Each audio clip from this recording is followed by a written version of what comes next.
तुम्ही कधी कोणाचे कॉल डेटा रेकॉर्ड चेक केलेत? कधी कोणाचे मेसेजचे रेकॉर्ड चेक केलेत?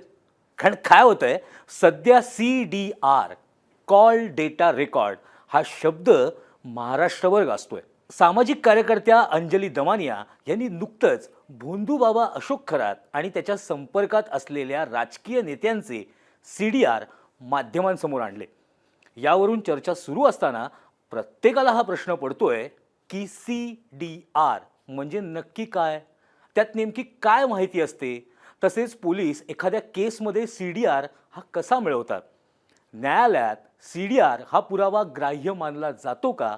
आणि कायद्याच्या दृष्टीनं CDRला नेमकं काय प्रावधान आहे? नमस्कार, मी अजय परसुरे आणि CDR म्हणजे नेमकं काय हे आपण पुढच्या व्हिडिओतनं जाणून घेणार आहोत. CDR म्हणजे कॉल डिटेल रेकॉर्ड. हा एक प्रकारचा मेटा डेटा असतो. म्हणजे ते तुमचं एक प्रकारचं संपूर्ण संभाषण असतं. तुम्ही कोणाशी बोलता, किती वेळ बोलता, किती बोललात, या सर्व माहितीचे रेकॉर्ड म्हणजे CDR. फोन कोणत्या नंबरवर केलाय, कोणत्या क्रमांकावर केलाय, किती वेळा कॉल रिसीव केलाय, कॉल सुरू होण्याची वेळ काय, कॉलचा एकूण कालावधी किती, याची संपूर्ण माहिती या CDR मध्ये असते. त्याशिवाय किती फोन नंबरवरून मेसेज पाठवण्यात आले आहेत, कोणत्या फोन नंबरवरून मेसेज आले आहेत, किती मेसेज हे आपल्याकडे रिसीव झाले आहेत, याची सर्व माहिती CDR मध्ये असते. पण तुम्ही फोनवर काय बोललात किंवा मेसेजमध्ये नक्की काय लिहिलं होतं याचं मात्र यात रेकॉर्डिंग नसतं. यात फक्त तांत्रिक माहिती असते. कोणताही संवाद हा याच्यात रेकॉर्ड होत नाही. आता पोलीस हे CDR मधून एखाद्याचं ठिकाण म्हणजेच लोकेशन कसं शोधतात ते पाहूया. तर CDR मध्ये तुम्ही कॉल करताना ज्या मोबाईल टॉवरचा वापर केलाय त्या टॉवरचा नंबर असतो. एक टॉवर साधारण 500 मीटरचा परिसर कव्हर करतो. या माहितीवरून आणि GPS च्या मदतीने पोलीस संबंधित व्यक्तीच्या प्रत्यक्ष लोकेशनपर्यंत पोहोचू शकतात. आता तुम्हाला हा प्रश्न पडला असेल की या सर्व केसेसमध्ये जो CDR असतो तो पोलीस खातं, कारण पोलीस खातं ही सगळी इन्व्हेस्टिगेशन करत असतं.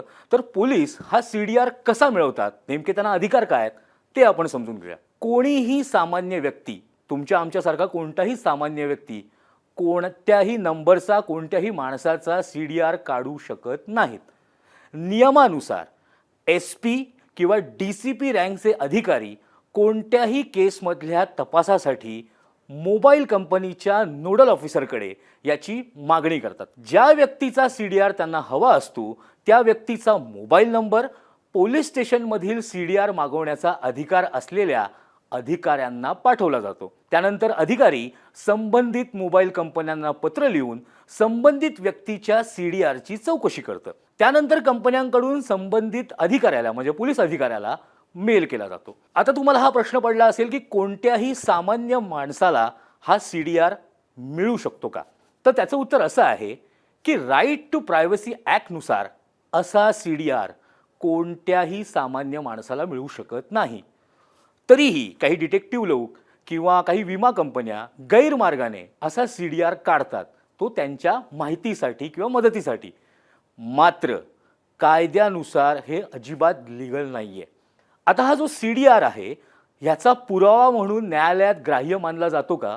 तर CDR न्यायालयात पुरावा म्हणून ग्राह्य मानला जातो. पुरावा कायदा 1872च्या कलम 65B नुसार इलेक्ट्रॉनिक रेकॉर्ड म्हणून CDR न्यायालयात सादर करता येतो. फक्त या पुराव्यासोबत कोणतीही छेडछाड झालेली नाही असं प्रमाणपत्र पोलिसांना द्यावं लागतं. तुम्हाला ही CDR बाबतची माहिती कशी वाटली ती आम्हाला कमेंट करून नक्की कळवा आणि बाकीच्या अपडेट्ससाठी पाहत रहा मुंबई तक.